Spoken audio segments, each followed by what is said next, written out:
শনিবার থেকে শুরু হলো আইসিসির পুরুষদের টি-20 বিশ্বকাপ। ভারত ও শ্রীলঙ্কা যৌথভাবে টুর্নামেন্টের আয়োজন করছে। প্রথম দিনে কলকাতার ইডেন গার্ডেন্সে অনুষ্ঠিত হচ্ছে খেলা। মুখোমুখি ওয়েস্ট ইন্ডিজ, স্কটল্যান্ড। টুর্নামেন্টকে ঘিরে কড়া নিরাপত্তায় মেরে ফেলা হয়েছে ইডেন চত্বর।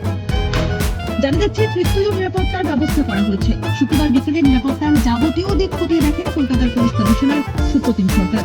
পায়ে হেঁটে বিধানসভার সামনে দিয়ে ইডেনের সবকটি গেট খুলে দেখেন তিনি। তার সঙ্গে ছিলেন কলকাতা পুলিশের একাধিক আধিকারিকরা।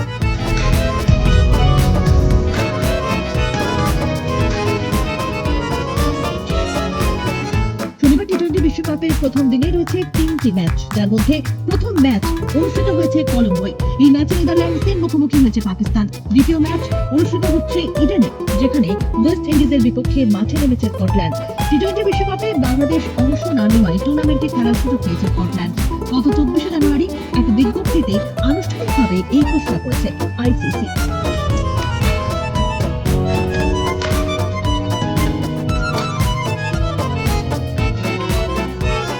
অন্যদিকে মুম্বাইয়ে টি-20 বিশ্বকাপের তৃতীয় ম্যাচে মাঠে নামছে টিম ইন্ডিয়া। মন্থেরিতে আমেরিকার বিরুদ্ধে শুরু হবে ভারতের টি-20 বিশ্বকাপের অভিযান। গতবারের মতো এবারও কি চ্যাম্পিয়ন হবে ভারত? আপাতত সেদিকেই নজর ক্রিকেট প্রেমী।